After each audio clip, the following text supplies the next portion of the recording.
Welcome everybody to this episode of Leather Crafting Lifestyle. I'm so grateful that you're here. So glad you're here, I should say. Today's episode is going to be a very special one. It's one of the major parts of leather crafting is putting it all together. So if you've been along for this journey, you can see that we've gotten very far.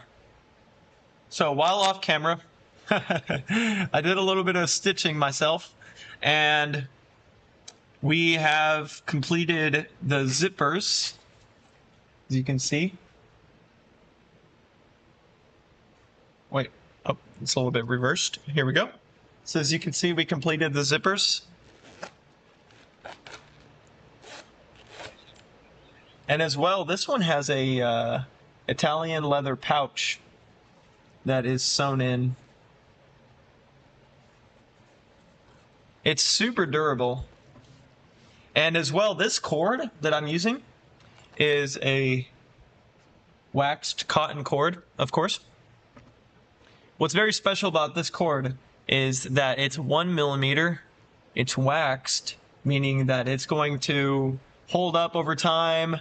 And yeah, you're not going to run into failures. If it does break, of course, everything, tries to break. It's super easy to repair. That's what makes luxury and quality products very special, is you're not working around all this weird like machine work that I don't even know how to explain it. But basically, you're having a product that you can easily replace with some simple tools. But yeah, here's the pouch that we attached. It's a nice thick Italian leather, and so you're not going to run into any issues with this puppy. So this is the first side. This is actually the back. As you can see, we utilize the holes correctly.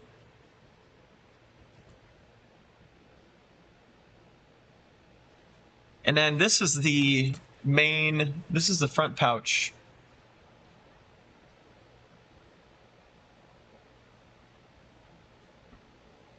And the way that we did this is we just stick to the fundamentals. So life is most successful. You're most successful in life. Life is best whenever you stick to the fundamentals for things like this. Of course, sometimes you might be a trailblazer and you want to do something, no one has ever done before. Of course, you have your own fundamentals. And so with this, we're just doing the same thing over and over again, replicating it. And so I'm going to let you in on that, how that process goes today. So if you've never learned how to do the saddle stitching method, it's going to be very good today. So the basis of the saddle stitching method is we're going to use 2 different needles. These are heavy harness needles. And as you can see, they're like a normal needle, except this side, it's pokey, but it's not sharp. See? It's a point, but it's not.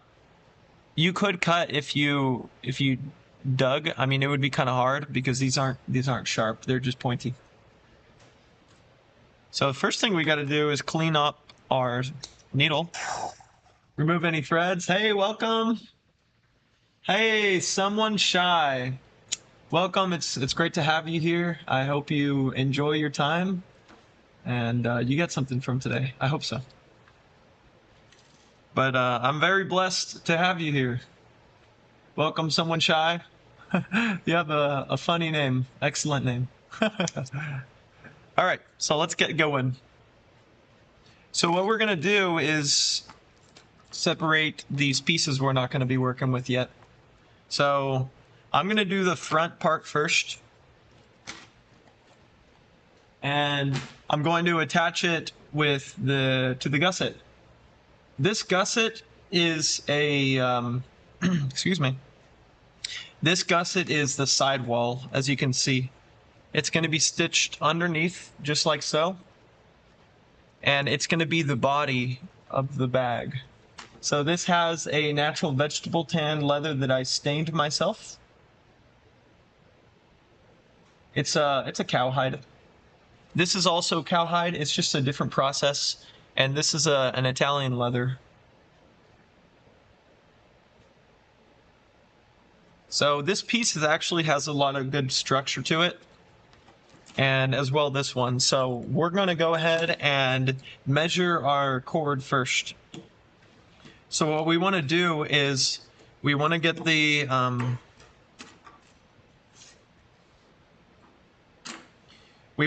distance that we're going to be stitching.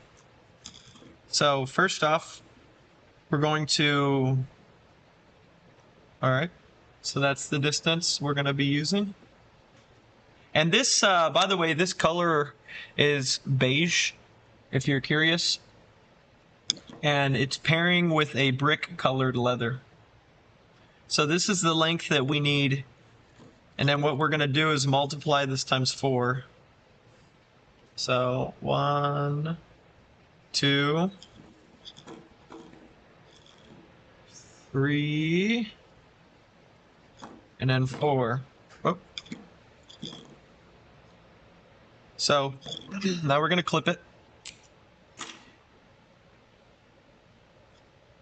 And what I like to do is I have this beeswax here that I've been using on the reg. And the more I use it, the softer it gets. But what we're going to do is grab our thread and we're going to run it through the beeswax.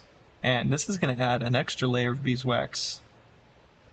It'll give it some waterproofness and basically just enhance the characteristic of it. So I usually like to pull it through like 2, 3, 4 times, depending on how I feel in the moment. So as you can see, it's actually cutting through the beeswax right now. But that's a good thing because it's building friction. So the way that we're going to imbue it with wax is we're going to use the friction and heat of our hands. So this will keep the wax in the thread, or sorry, this is cord actually. It'll keep the wax in the cord, and it'll make it much easier to work with, and it'll last longer. So here we go.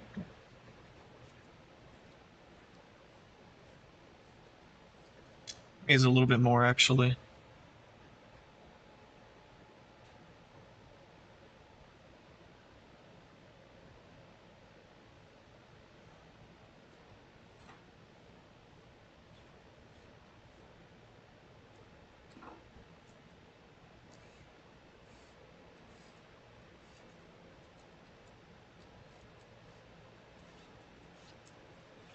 All right, so now what we're gonna do, I like to crimp the tip of the cord so that it just stays together. Oh, drop that needle. And I like to put it so it helps it whenever you push it through the eye of the needle. It just stays together better. So what we're gonna do is grab the cord. And our goal is to pierce the needle through the center of the cord. The best way I have found to do that is with my little mallet here. So we're not going to do it right on the edge. Instead, we're going to step in a little bit further. And we don't want to take up too much of the cord, but we also want to give it some good structure. So what we're going to do is lay the cord down on the table. And we're going to put the needle, the harness needle, in the center of the cord. So as you can see there. And then I'm just going to give this some light but firm taps, 2 of them or whatever. It's not really a science, you know. So now it's pierced, and to keep it from falling out, I'm going to grab the tip of the cord while it's still on the table. So you can see now it's like that. So what you want to do is you want to line it up so that the cord is running through. It's not like curling around the needle or anything. And you're going to push this part down. Now this part tries to be a little tough. You know, if you're a tough guy, you'll probably be fine. Or a tough girl, whatever. Just joking. Anyways, so what I like to do is I like to use my pliers, grab the needle, and you can do this with your fingers. Kind of hurts a little bit, but you'll develop less sensitivity in your. Just joking. You'll get over it. Anyways, there's actually different ways to do this if it hurts. You can use like sometimes I like to use like a little piece of leather. This is just some basic leather I had laying around. This is like a 2-ounce leather. So keep in mind, we don't want the thread to curl like that, because that's going to create a knot. Instead, we want it to be positioned this way. So it's retaining that natural curve where it's on the same side. So you can see. So we want this loop here is very important, because whenever we pull this down, it's going to flip like you're flipping a sock inside out. It's going to flip that little cord. I don't even know how it does it, but we're going to see. So go ahead and get your pliers, grab the thingy, and she's like my nail. You see, I'm making a little mark. So I just use my nails or whatever, you know, just whatever you can do. And it's a little difficult sometimes. Whatever you can do to pull this little thing over.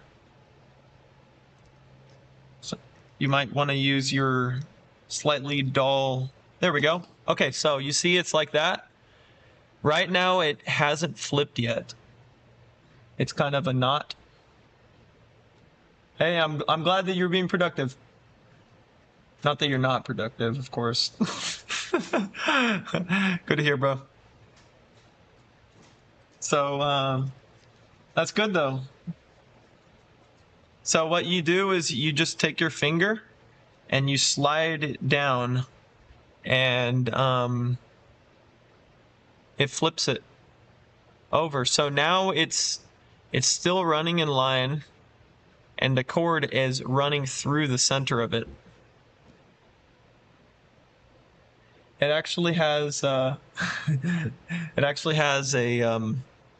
it's keeping that natural curve that we started with at the beginning. See? So now what you do is I grab this cord and this needle,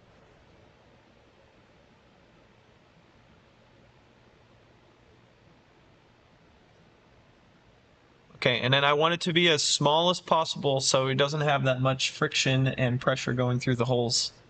So I just make it like that. So now this is very strong, very solid. Now what we're going to do is the same thing on the other side.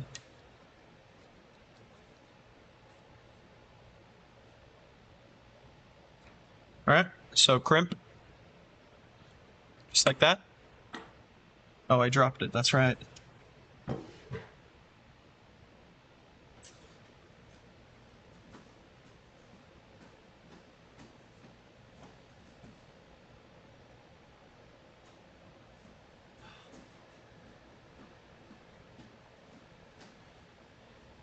What's also a good thing to do is you want to add some wax to your fingers.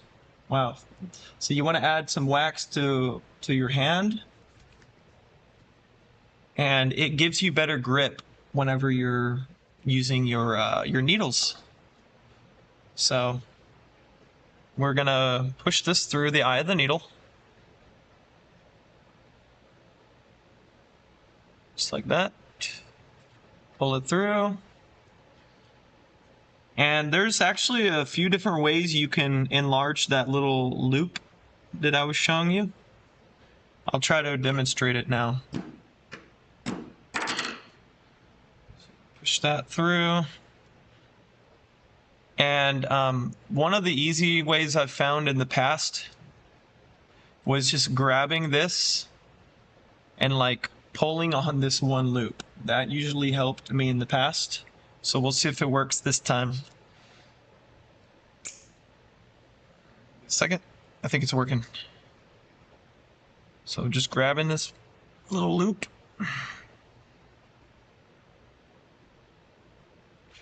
Oh, sweet. Okay.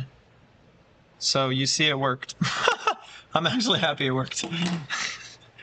Now we're just gonna slide this down, invert it by just, it hasn't flipped yet as you can see.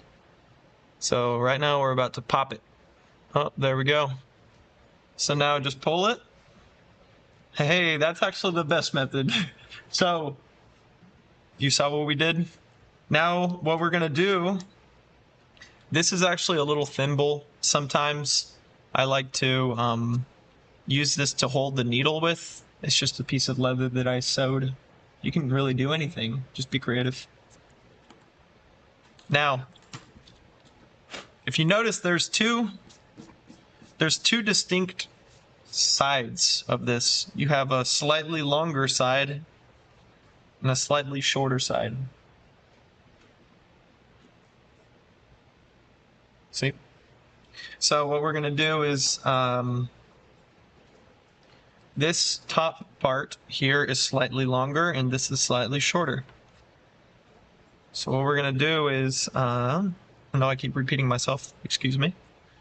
We're going to take this needle and we're going to push it through the second hole. We're going to go back and then we're going to come through and we're going to work our way down. This is going to be what's called a back stitch. So this piece has to be above the gusset. So I just line it up. And then this is a very important part right here. So we're going to take, it's a very long cord. Remember, it's 4 times the length of the piece that we're stitching. So I usually like to just take both needles and line them up here. And then I will go ahead and use my arms, and I want to make them literally even. If you make one of them shorter or longer, you're going to have a little bit of trouble at the end because it might not be long enough. You'll end up having to do something. I mean, it's not too big of a deal, but better prevent it now, than later. So they're even. So now we're going to replicate the same exact thing every time. Keep that in mind, okay? So we're going to work from this top part first, okay? So we take the first cord and we're going to push it through the next hole. Okay? Now it's very important to remember that you don't want to pull any excess because right now they're literally even.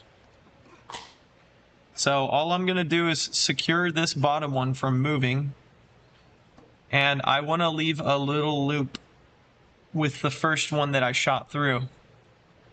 Now the other one, I'm going to take it and I'm going to put it through the same hole, except it's going to be behind the cord that just went through. So you see it? It's going to come through.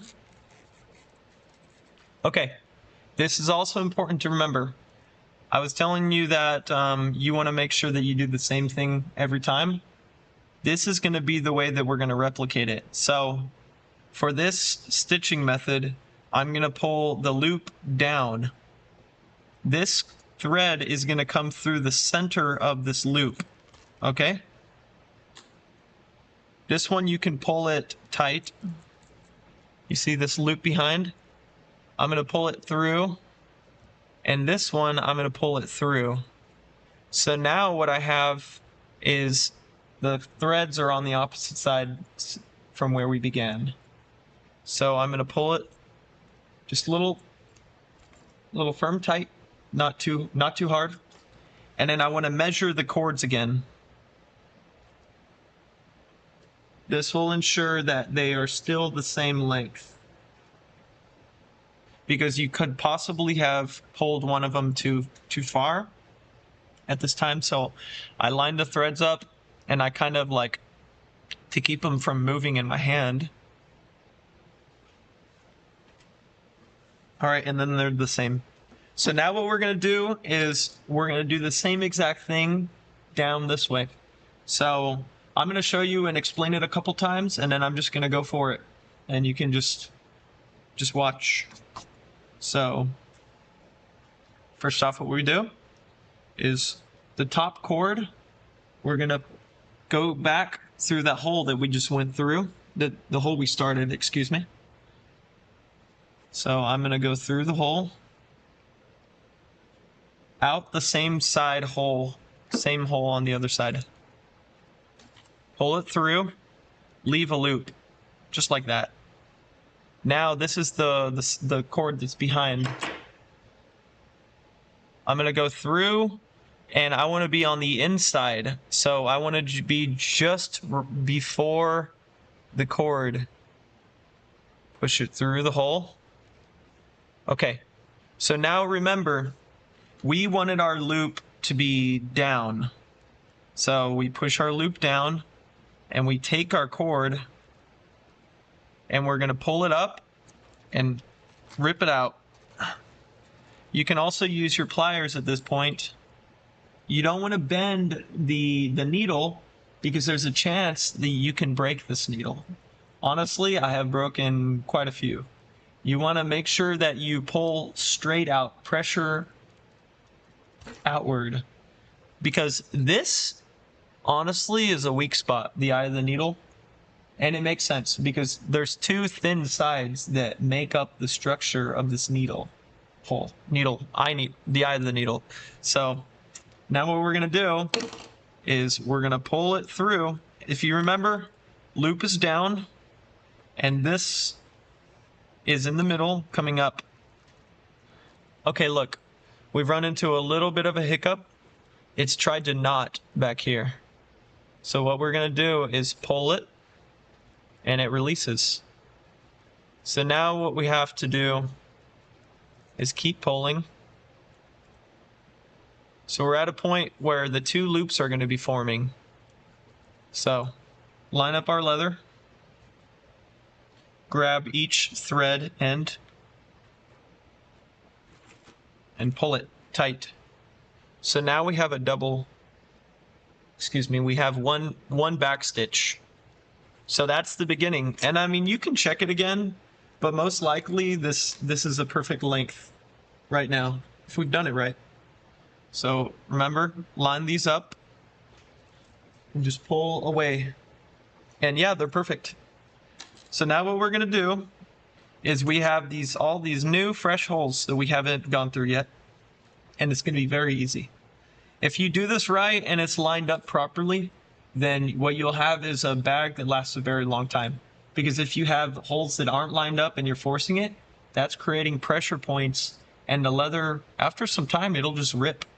And you'll, it may last you 2 or 3 years or 5 years, however long, and then at one point it'll just break instead of lasting a long time and bearing the load properly.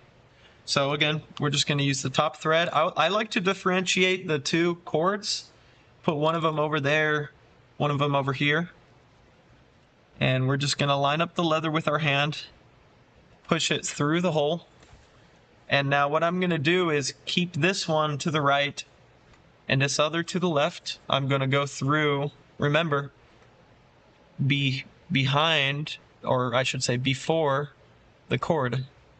So now it's coming out. Pull this loop down, thread up, out. The reason why I do a loop is because sometimes if I'm using a thin cord and a sharp needle, the needle will literally pierce through the cord and it'll get hung up. And I've had that happen like 10 times. And it is probably one of the most stressful things at the beginning. Because you're like, dude, I literally did the process of preparing these cords, these two needles and this one cord, and it goes ahead and like gets hung up. So you have to clip, and then you have to do a back stitch, and then you have to go. So That's why I like to keep a loop. It's less of a danger with these thick harness needles and this thick cord, as you can see how much pressure it took just to pierce through it. So it is still a possibility if you're using a lot of if you're pushing really hard, because you might just pierce right through it and you wouldn't even know. All right, so now we have completed 3 holes. So I'm going to do less talking now, and I'm just going to keep going. Sometimes your finger's in the way.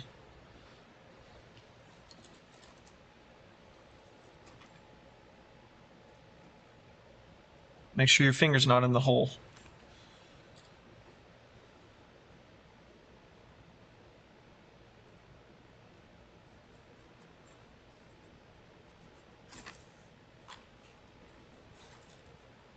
And slow is smooth, smooth is fast. The way you develop speed is by repetition. So if you want to be fast, you know, I recommend just learning the basics and getting a rhythm. And I'm kind of rushing a little bit here. That's why I poked my finger. But I've also done this a little bit. So you want to make sure that you don't rush this, because if you rush it, you might mess up.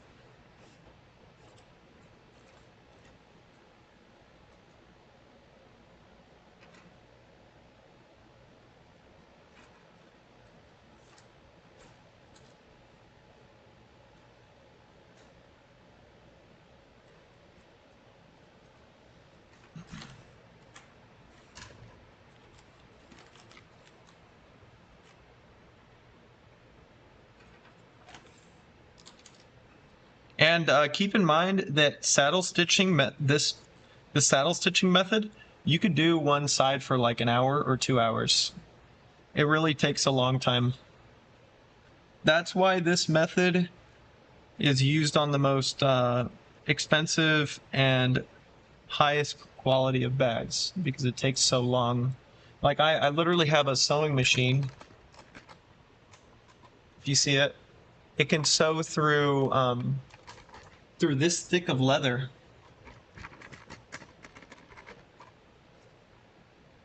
Repeatedly, fast. Like it can sew very fast. But I prefer to use the saddle stitching method. And there will be a day whenever I will, most likely, I'll just make not all of the things, but the things that need to be done quick, I'll do them on the machine. And I mean, you know, I might not. Who knows? What I like to use the machine for right now is things that don't require like a lot of load bearing. Thank you very much. Things that don't require a lot of load bearing, because you know this. I mean, yes, the machine stitching, if you're using the right thread, it is very strong, but this is just quite stronger, and it's actually more precise. So you can have a higher quality, more beautiful result. But thank you so much for the comment. Thank you, Dustin.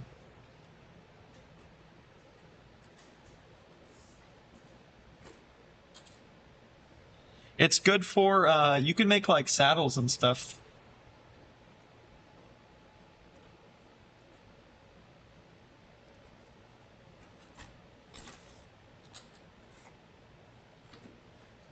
You can literally, I guess, okay, so what's really cool about that machine is you can buy these thin needles and use a finer thread.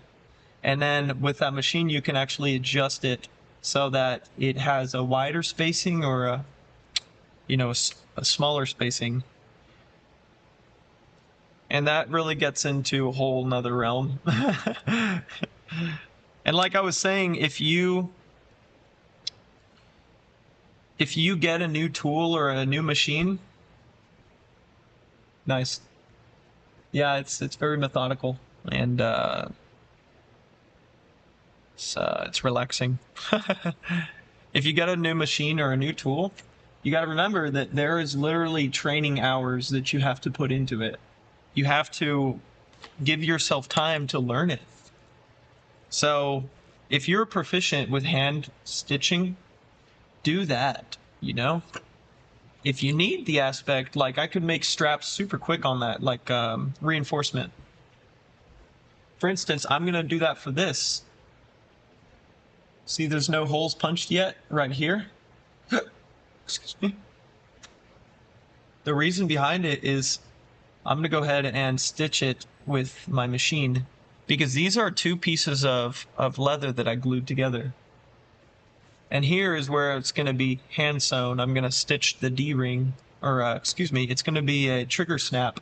So it's like a little clip to clip onto a D-ring.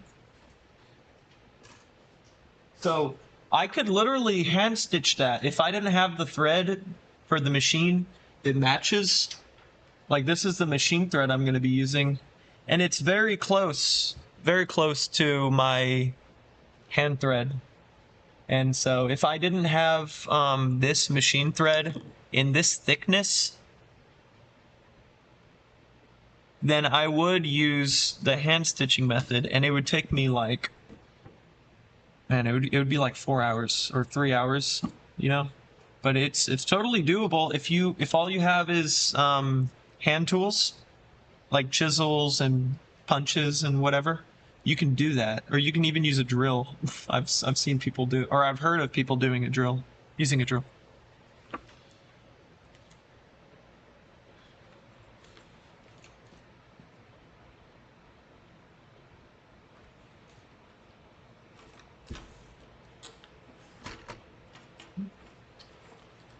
Let me move some of these tools out of the way. It's nice to have a clutter-free environment.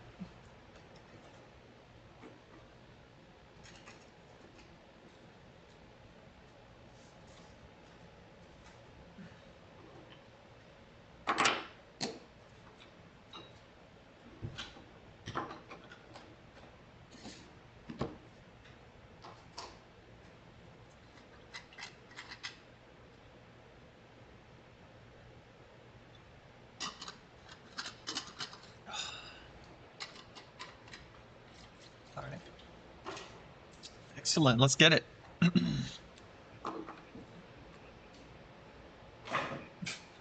That mallet.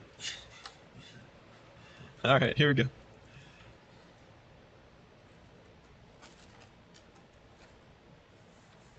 And you can get fast doing this. There's even quicker ways to do this.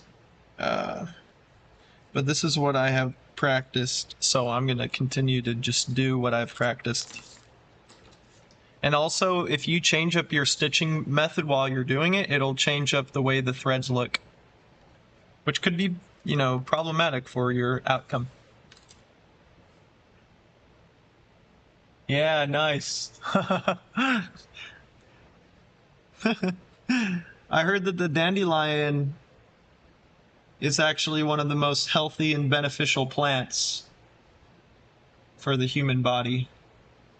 I heard that. I mean, if you get dandelions that don't have pesticides on them, of course, they're good for like high blood pressure, dandelion oil or something. Other things. So you're a dandelion. That's awesome. That's very good. The world is your field.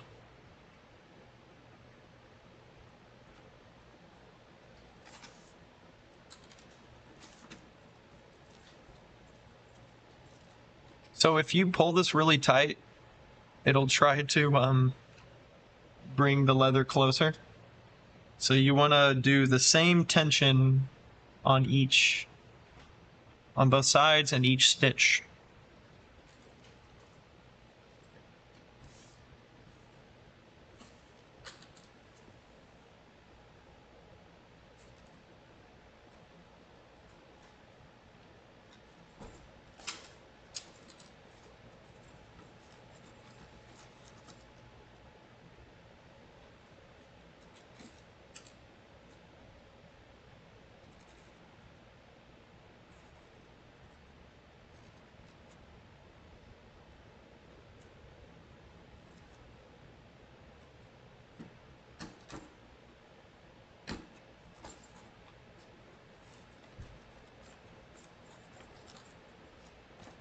let's put it back this way.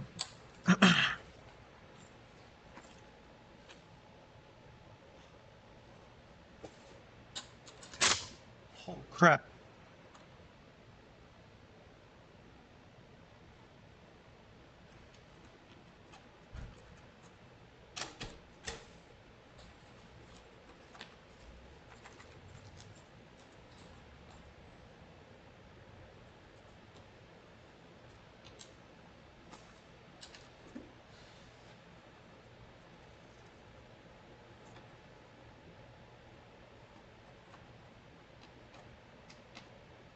Oh, seriously? Good to know. The more you know. That's funny. Oh my gosh. That's why the bears eat them, I think.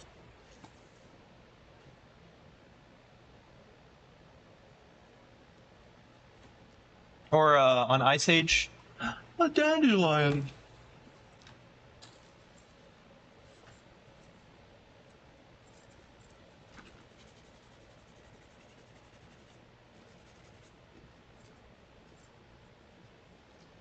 So this thread color I'm actually really enjoying for this.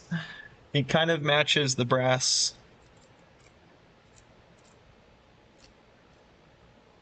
I didn't expect it to be this good.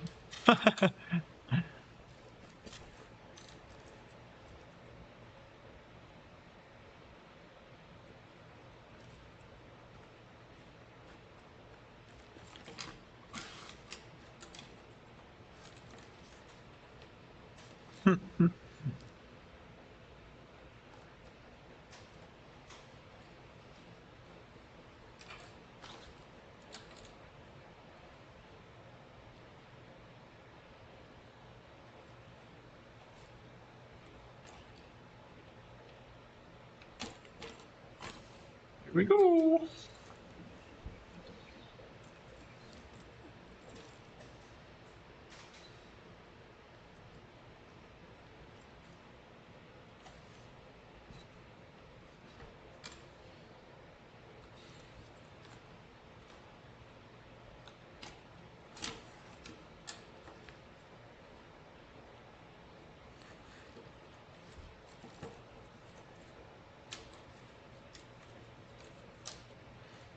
It can try to get a little complicated if you don't follow the same direction. The cords will try to get wrapped up in themselves. That's why the wax is good.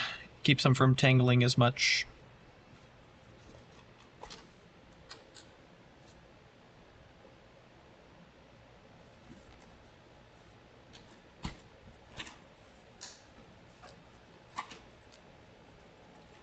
You can even just pull on one at a time, yanking it.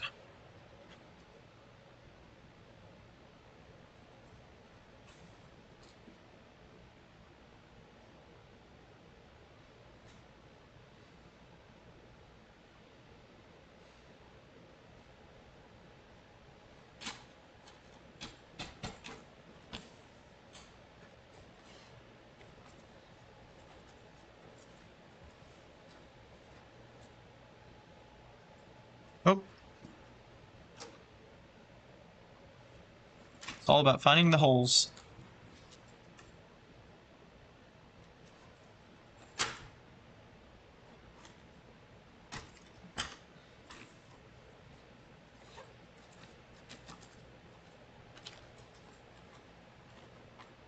Oh, gosh. Oh, look. All that flimsy flying I've been doing, it's got me a little tiny knot. Let's not do that one again. So basically what you do is you just push the needle through the knot, just like that. And then, there we go. So what we're gonna do is just add some more wax. Right now, it looks a little dry. All right. So you see, we actually have a piece of wax. We're gonna use this. Perfect. So going up from the top, from the bottom, Here we go.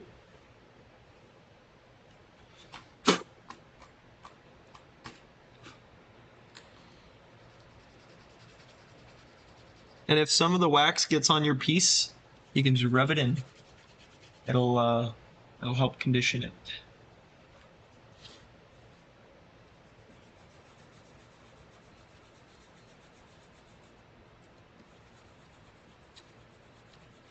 Woo! It's a little hot. All right. Now we're gonna wax the back cord. And you wanna periodically apply wax to the cord as you use it.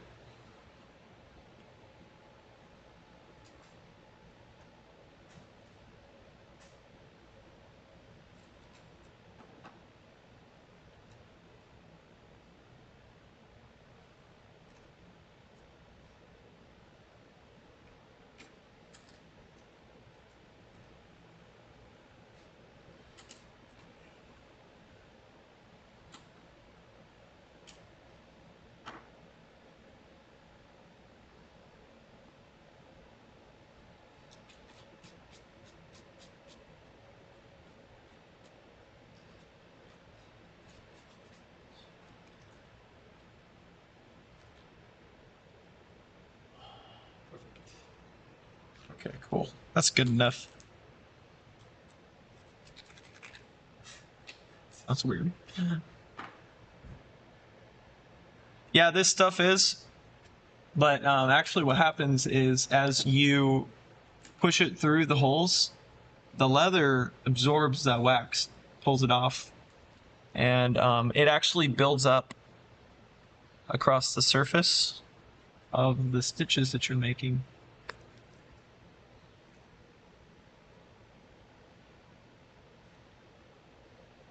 That's a good thing though, because whenever we finish stitching this, we're gonna use our I use like a little ball peen hammer and a little metal plate, and we're gonna hammer this this stitch line, and what that's gonna do is just gonna close the leather together. It's gonna close it up a little bit, and then this wax is gonna help to make this stitch a little more waterproof. And so really that's why I like to use as small of holes as I can. You of course want to be able to push, you know, through it a couple times, like if you need a back stitch, but if you're gonna be punching holes through leather, you want it to be as reinforced, so like not right on the edge where there's no surface. There is still enough leather on the back side of this, but you want it to be have as much reinforcement as possible, and you want the holes to be as small as you possibly can. Which these ones are, they're all right, you know, but we're gonna hammer it and it's gonna close up those holes a little bit more.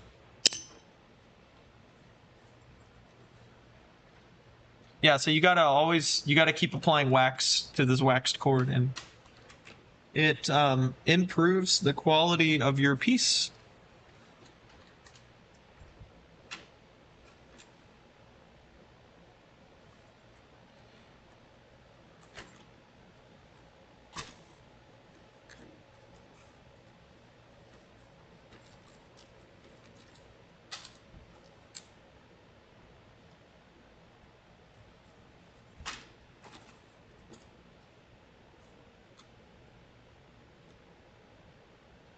Come on. All right, here we go.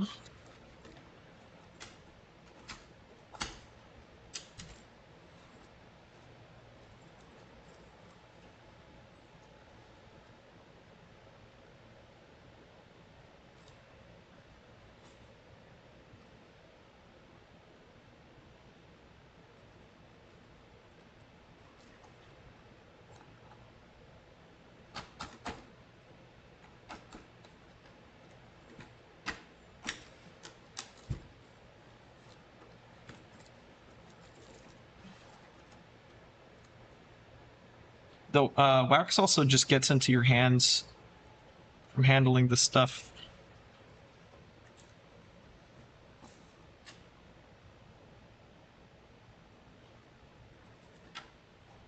Yeah, Dustin, unfortunately, this is something that I mean, it's not unfortunate. It's good.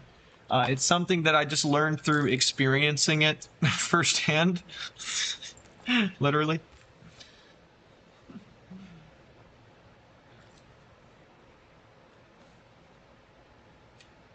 It's just the nature of it.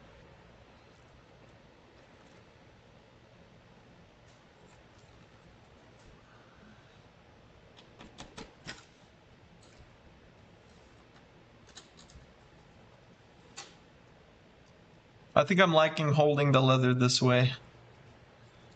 Makes it a little bit less complicated.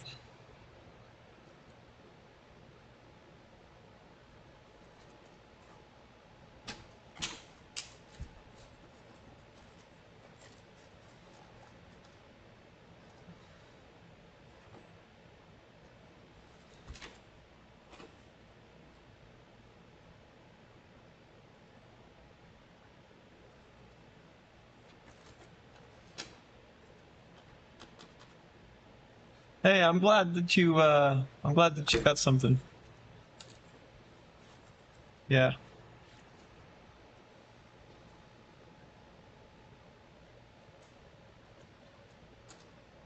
Thank you for the comment.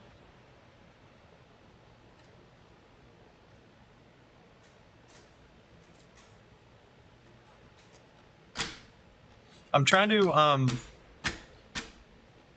push the needle through using the table.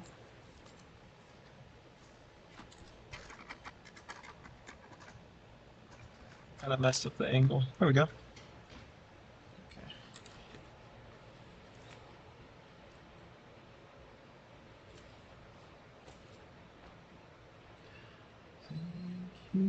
Jesus, for the blood of light. Jesus, you have washed me white. Thank you, Jesus. Saved my life. Brought me from the darkness into glorious light. See, one of the reasons why I'm stitching this, not only to hold the bag together, if you notice, there's a small separate delamination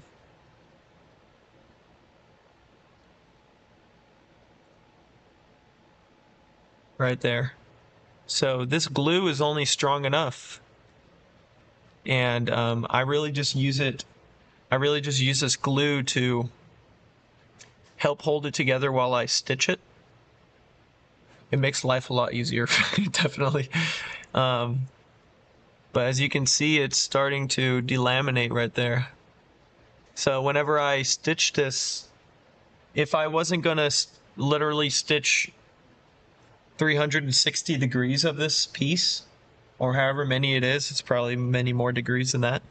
But if I wasn't gonna stitch literally every single area of this, then I would actually machine stitch this.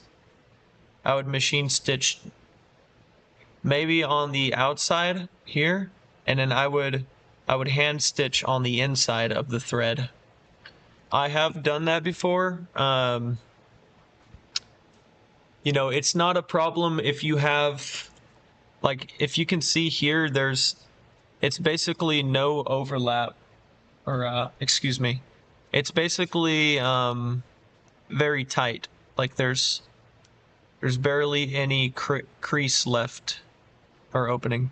I don't even know what I'm saying.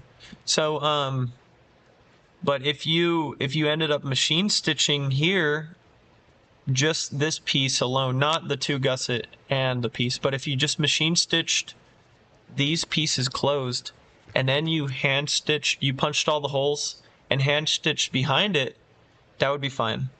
There would be a little bit more opening here, but what you would get is you would get the benefit of having the security of this machine stitch, because you don't want it to fray.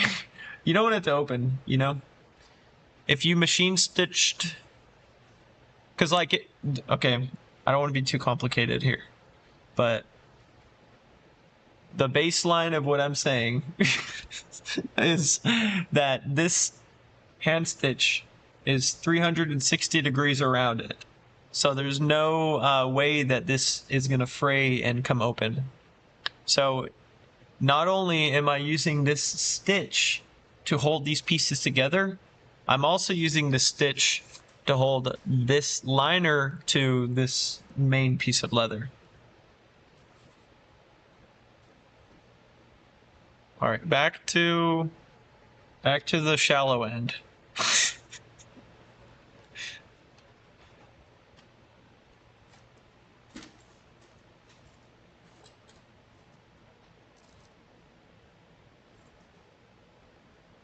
One thing you can do as well is the leather has a memory. So you can start to form it into an actual gusset. You can see there it's trying to, you can see the threads on the inside slightly, but this here is going to have to be like that. Yep, very helpful, very helpful. So you will start to, as you stitch it, you can start to just manipulate the leather. You see, it's going to be like that. This is actually how the bag's going to look on the inside.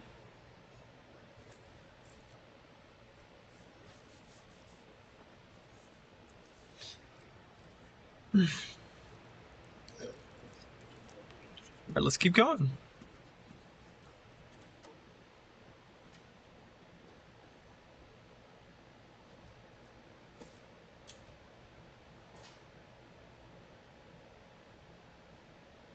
I like to hold the piece with my hand. Oh, I almost messed up. Okay, remember, do the same exact thing. I like to hold the piece closed together, I should say, while I push the needle through. It just helps to line up the holes. These holes and that holes. And those holes. These holes and those holes in the back. So, out of the way. So, hold it, push it through.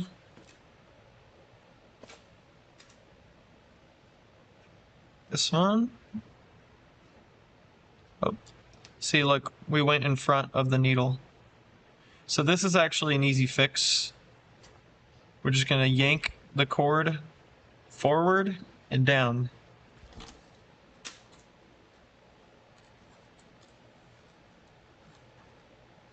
All right, it doesn't look like it messed up at all. Perfect. So, dude, these little tools try to get in your way if you're not careful. Do you use water to help it form?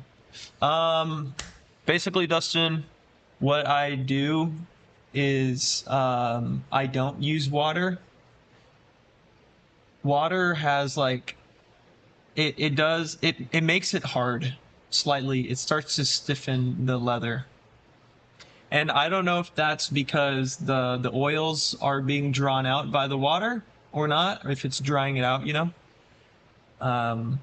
But there are many good things that are done with vegetable tan leather that you use water to form it. But no, simply I'm just using its own natural properties.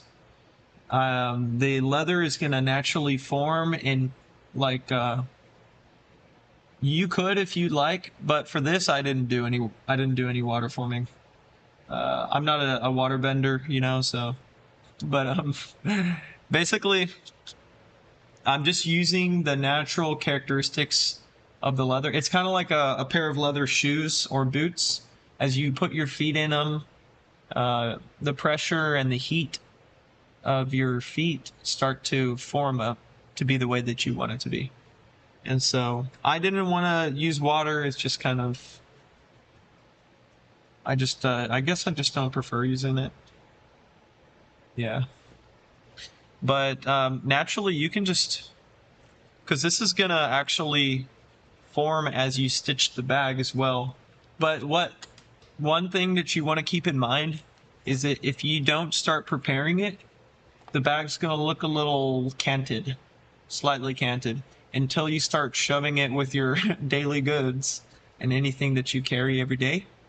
And then whenever you start, what's really good about this product and any other leather product is that if you put stuff into it, it starts to remember the shape of the things. It's like a memory foam bed, and but it holds that shape.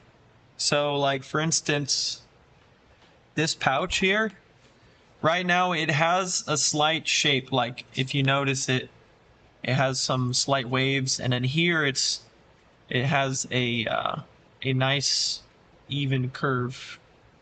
What's going to happen is, say for instance, if you put a wallet in here every day, it's going to start to naturally have its own little place that it likes to go, like a pair of jeans, you know.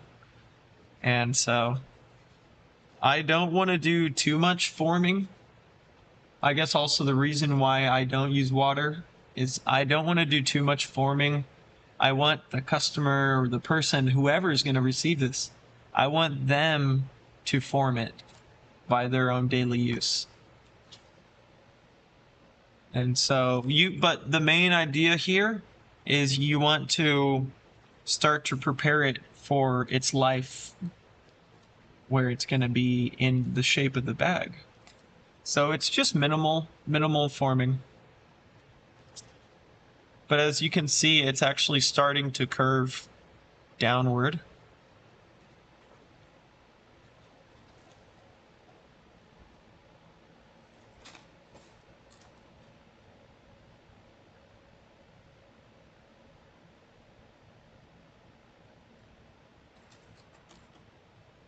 Yeah, it's trying to go in front of the thread. Come on, buddy. Right, there we go. You don't really want it to be in front, only because we started it behind. So this is where it might start to look a little different. Whenever you're stitching it, you might see some slight imperfections. Actually, no, it worked out pretty well. So, but every now and then, you might have a stitch that faces the opposite direction. And that might look like a flaw to some, but that's really the nature of handmade goods, is that you can tell that it's made by a craftsman.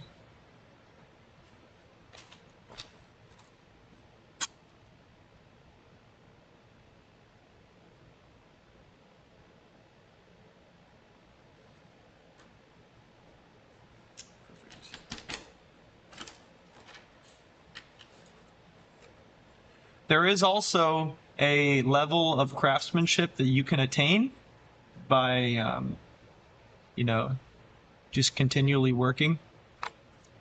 You can get to a point, and this is actually kind of where you want to start aiming towards. You can get to a point where you can't even tell it was made by hand. That's like the level of expertise that watchmakers, you know, aspire to achieve. So if I can make my threads literally look like a machine did it, man, that more power to me. More power to you if you're doing the work.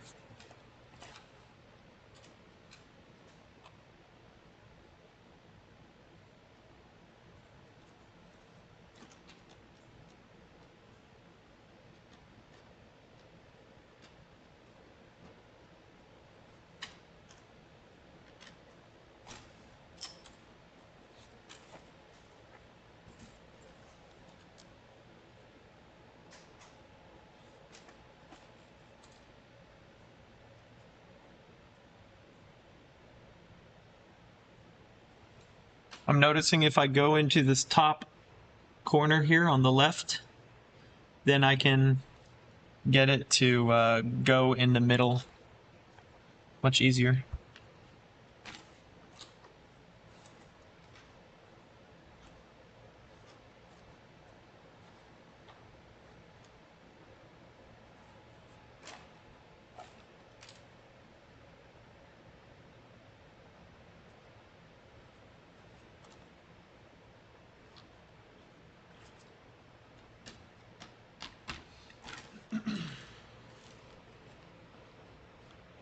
Special. Nice.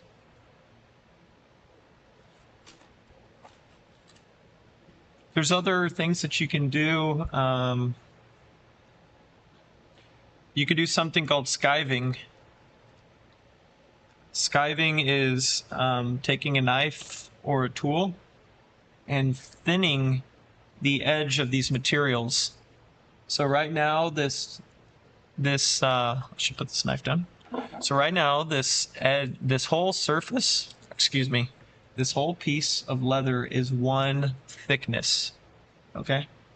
So what I could have done, which would have taken more time, is I could have, before I glued these two pieces together, I could have taken the edge of the blade and I could have just thinned down where the stitches are and where it's going to bend. And so the two pieces, basically what you do is, this is a piece of vegetable tan leather. You would take it and, for instance, like you would have a specific line that you would want to skive until a specific point. And so you would thin out the edge of this leather to be about half the thickness. And so whenever you glue both of the pieces together, if they're both skived, maybe the actual thickness of the piece would be about this thick. And so that's really also the touch of a craftsman, an expert craftsman, is if they skive and glue both of the skived pieces together. What that'll do is it'll give it more flexibility. But what you do get is it's a little bit weaker, of course, because you have a thicker material that you're working with. And so it's up to you. It does make the transition between this piece and that piece a little thinner. And so if you did this piece and that piece skived on the edge, you would end up having a much thinner piece.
Coming out really nice. All right, let's start continuing to form it. I like to push pressure down on this to keep this wall straight. And then I like to start to bend it here.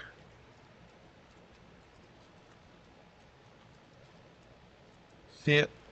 So what's happening now is it's getting a really nice L shape to it. It's actually almost perfect.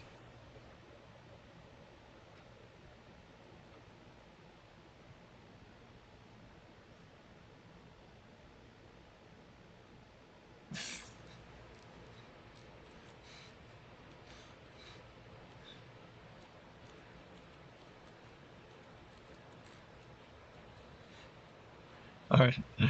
So this piece actually, you can see it. It's slightly lighter. This is called pull-up. So in leather, there's conditioning that they've put into it from the factory. Okay. So something that you can look out for is whenever you buy a piece of leather, you can have a leather that has pull-up or that doesn't. And this has very light pull-up, meaning this darker area is the oil that is inside of the leather. This lighter area is just the hide, just the skin, the leather itself. I mean, of course, this is leather as well, but this has less oil because as it's bent, it starts to show. I don't know if it's like pushing the oil down, but that's called pull-up. You can use a leather that has more pull-up, and it might actually be softer. And you can use a leather that has less pull-up, and it's usually like a firmer and has more structure to it. Sometimes you want, like for instance, this gusset, you don't want it to be very strong. I mean, not strong. You don't want it to be very, you want it to have a little bit of give. Which, I mean, I'm kind of just using the strongest pieces of the hide to make this whole bag up. But it's however you want to do it as a craftsman or craftswoman or whatever the term, whatever the term is. Craftsperson. I'm just joking. Anyways, I digress. So we're gonna end up adding more conditioning into this though after I make the bag, and I'm gonna use heat from a heat gun because as you make the bag, it starts to take some of the oils out of it, and I just want it to last a long time. Yeah, exactly. Yeah, as something stretches, it lightens up. Like if you have stretch marks on your arm or leg or any part of your body, it looks a little bit lighter.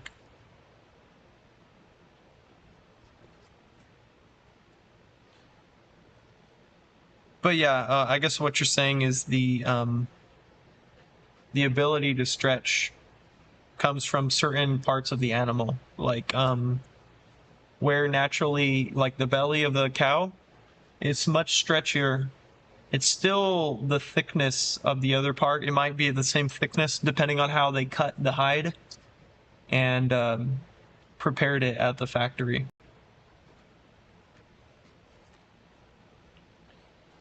If you're not familiar with how they prepare the hide, I've watched a few videos. I can give my the extent of my knowledge. I haven't actually worked at a factory or been, I've never been at a factory that makes leather, but I just know that they put it through a process called tanning after they clean off the hair, and they put like oils and stuff into the hide, and then they basically soak it in a liquid that has a chemical, either a natural chemical or a chemical made by chromium salts or aluminum salts or whatever that they're choosing to use. And they'll soak it for however long it takes. And it changes the skin into this durable, long-lasting, and tough product that we like. It's called leather.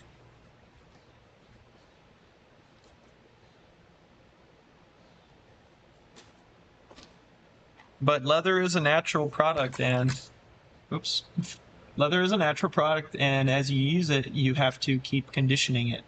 Like our body, we always have to drink water.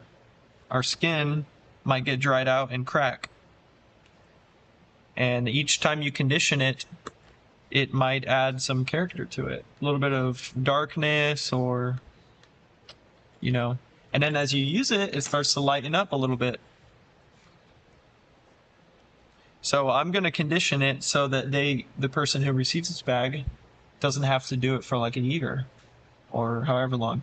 But normally with your leather products, what you want to do is keep them clean. You want to use like a damp cloth and wipe them. And then you want to use like an oil or a conditioning agent, whatever. Something that's natural, has beeswax in it. And you know, you have different kinds of preservatives, of course, but you'd basically want to keep it, you would want to keep, no, I think they're cool. Ranch brands, you know, it adds, it's literally, it helps make it even more of a one-of-one product. Like, let me show you one of them that I used.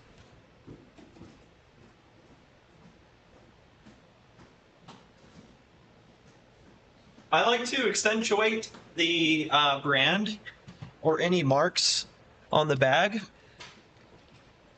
because I feel that it makes it so much more special. So I use the brand on this strap that I have. I think it's right here. Yeah, so it kind of looks like a scar. Oh, here it is.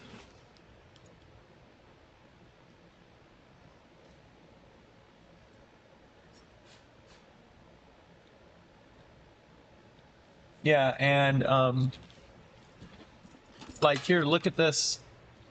Look at these lines. They were naturally in the cow. They were naturally in the cow. And then under here, there's bug bites. You want to know why I like this so much? Because the majority of stuff that we get from stores is junk. Unfortunately, we live in a world that values money over quality. Well, not really. Not us. We value quality because we're the ones spending the money, you know? And so if I bought a bag from a store, like for instance, you can read the name on this hardware. I had a bag before and I cut it open to see what it was made out of, and I hated it. I threw it in the trash, and instead I kept all the hardware that came off that bag and I made my own bag. Woo! You know, now I have a bag that has their name on it. Right here. Hold on. So here it is. So I'm not saying it was bad. It was actually it was okay. It's just that they used thin leather and they filled it with they filled the bag with like filler material. They used a lot of just man-made goods. This one is I believe it's like a 5 or 6 ounce leather.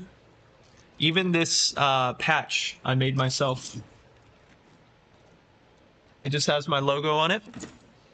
And this this is cotton drop cloth that I dyed myself and sewed the panels, and then I sewed them onto here.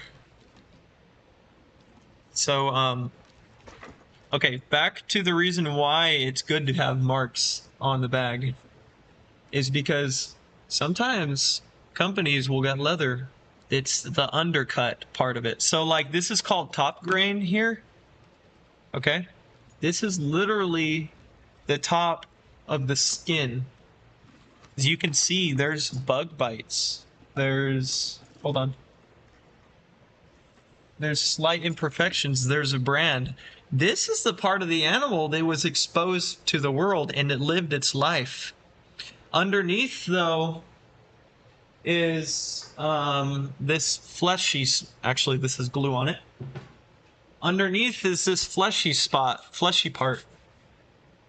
This is called the rough out. Well, actually not the rough out. This is the rough side. Sometimes they have boots like the Marine Corps boots we had. They had this rough side on the outside. And it's just tough. Like you can take, like, let's do a little experiment really quick, shall we? Let me pause my timer. So, Yeah, I love this bag, and I'm probably literally gonna have it forever. Anyways, unless something happens and I give it or whatever. Anyways, okay. So let's check this out. So this is the rough side. This is the top grain here, the smooth side. So you can see there's little lines.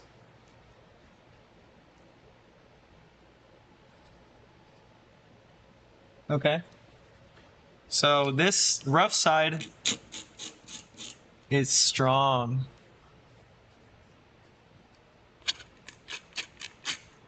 This is very sharp. Like, I'll show you, watch. I just cut the top layer. Okay. I can stab it. I can do that same thing with the rough side, but it was much harder. Because you're working against fibrous. Okay, now back to the companies. So, if you notice, this is a thin piece of leather. This is the rough side, but it's actually relatively smooth. So what they do at the factories is they cut slices off. So it's like they're slicing slabs off. And the under part of this, that's the rest of the thick hide, because the skin is actually like, it's probably like that thick, whatever, you know? Who knows? I mean, I haven't actually been to but I've seen some really thick pieces of leather. So they come off the cow, and it's just thick. And so the rest of this stuff that they cut off, they sell it. And sometimes they sell it as suede.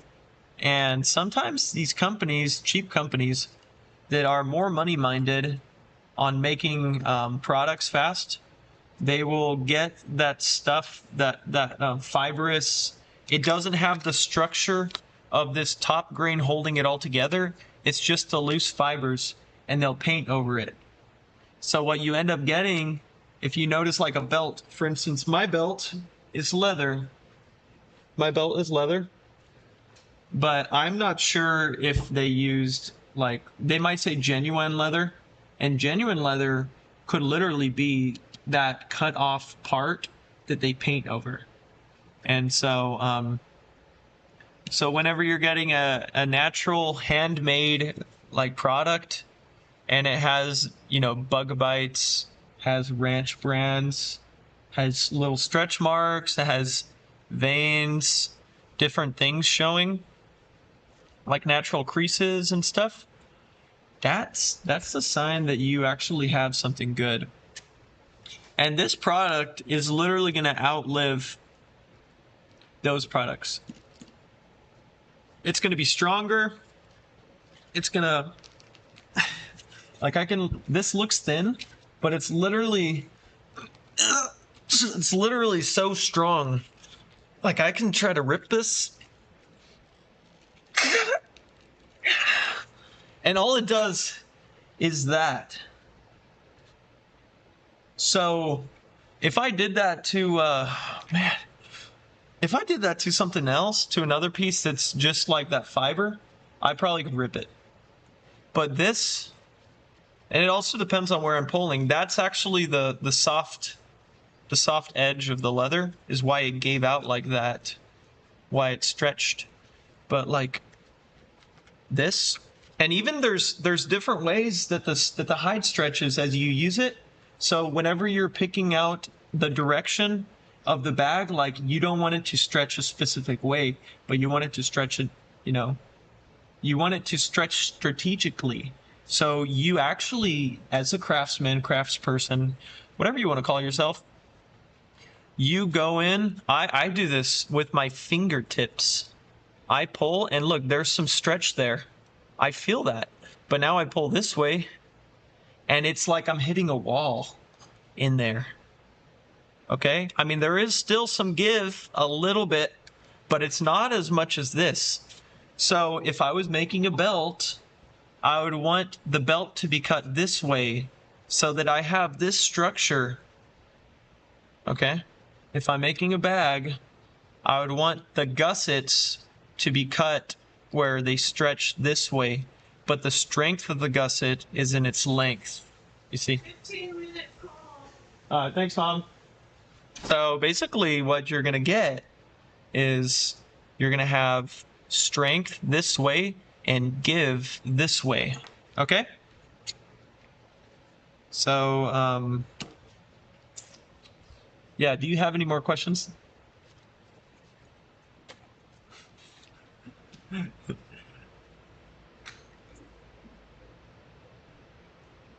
Or does that answer your question? Sorry, I'm not trying to just yeah.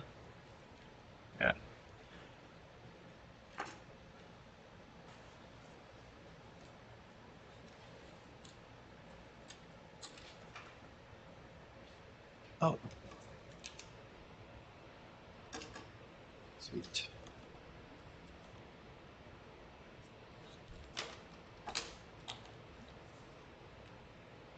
So you can see we're almost halfway done. And that's about an hour and 15 minutes of stitching. An hour and 15 minutes? Okay, I wasn't hearing myself there. So you can see though that this takes a while. So whenever you're pricing your products as a craftsman, you can choose how you want to price them. Of course, you want to sell it for the right price, but if you literally spend hours of your life making something, that's hours. Hey, no problem at all. You're not distracting me. I'm actually, I like this more than just working. I can work off camera, you know, but I like teaching and empowering people to do stuff, you know? Like, you can do this. If you want to, you can totally do this. All you need is a little patience. You just need attention to detail, and you need to have that heart of wanting to give a great thing to people instead of being like a freaking cheapo and just giving people crap. Excuse my French, you know? Excuse my French. But you can do this. You just have to try. Failure is not trying. Failure isn't trying and then messing up and never trying again. Well, that is failure. But real failure is never trying in the beginning, never trying at all, never having the courage to step out and do it. I'm gonna have to end the video soon. But I just wanted to encourage. Let me turn that off. I just want to encourage you, you know, that you can do this. I'm doing this simply by the grace of God, you know, and also patterns. You just buy a pattern from a good maker. This one is from Etsy. It's called Vasil and Pavel. Vasil, Vasill or something, and Pavel. These guys are from Europe, and they literally make things like the dad, Vasil, I believe that's the dad. He's a craftsman, and he can literally do the stuff, and then I guess they just turn it into a pattern after. But just stick to the basics, have some good tools, and like learn each tool that you get. Spend time. Don't learn on your actual piece. Just use like a scrap piece or whatever and cut on it, skive on it. Take time. You know, just invest in some small, like this is like $36. Yeah, you're welcome. It's my pleasure. Thank you so much for listening. But you just get like a simple tool like this. You can do multiple things with it, but learn it, skiving. But the most important thing, if you notice, before I even started stitching, I did like all of my finishing work. I do my finishing work at the beginning. Like the edge work, I did that before I even started sewing, because I don't want to do edge work after it's sewn. All I want to do after I sew it is I want to put oil back into it, condition it, and buff it. I just want to rub a rag across it and just really heat it up and soak those oils into the leather itself, I should say.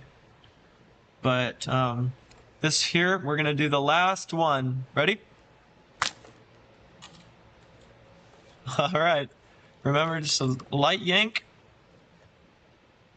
And but if you start on patterns, you know, maybe you want to make patterns in the future, but if you start on patterns, you will learn how the mechanics of making the stuff. Anybody who's watching, I just want to encourage you, you can do it. And if you just stick to it, it's going to take time, but if you like it, you know, there's really nothing like it. That's all I got to say. But I appreciate all of you all for watching. Anyone who's watching this video off of YouTube in the future, God bless you. And even the ones watching here live, God bless you. Dustin, love you. And also, thank you, Someone Shy, for watching this episode today. I hope you got something out of it. It was really great to see your name here, to get your comment. Thank you. And I just pray that that you experience God's love and abundant mercy in everything, and that you're empowered by God's Holy Spirit, that you live a life of power, because God has not given us a spirit of fear, but of power, of love, and of a sound mind. And it says that God will never leave us or forsake us, and He'll never go away. He loves us till the end. He's with us in the darkest dungeon, in the tallest mountain. He's with us in the most open plain, or even the most thick, densely brushed forest. And His love chases after us. If there's 99 sheep that are on top of a hill in perfect safety, and you're the one sheep that goes missing, God will chase after you, track you down, and bring you back safely, so that you don't experience, you know, life away from Him. Because true death is life away from our very Father and Creator who made us. And I just pray that you get a good view of God if you've never seen Him before correctly, because He is love and He loves you. And we have a great life. In Jesus, we rule and reign. If you're a human, you qualify to be saved. It says if you believe in your heart and you confess with your mouth that Jesus Christ is Lord, you shall be saved. You can do that at any time. You can say, Jesus, I believe you died on the cross for me and you rose from the dead. I confess you as my Lord, and I thank you that I'm saved in Jesus' name. Amen. And if you want to pray that prayer, feel free, you know. I've done it, and I know Dustin has done it, and my family, you know, and I'm literally a living testimony of God's goodness. And I mean, I'm just a human also. I'm not perfect, but in Jesus I'm perfect, and I'm becoming more perfect in my search of knowing Jesus more, knowing the fullness of His power, reading the Bible, praying in the Holy Ghost. But God bless you. If you like the video, you can like it, comment, subscribe. You can check out the description, you know, but feel free and be at peace. And God bless you. Have a good day. Bye-bye.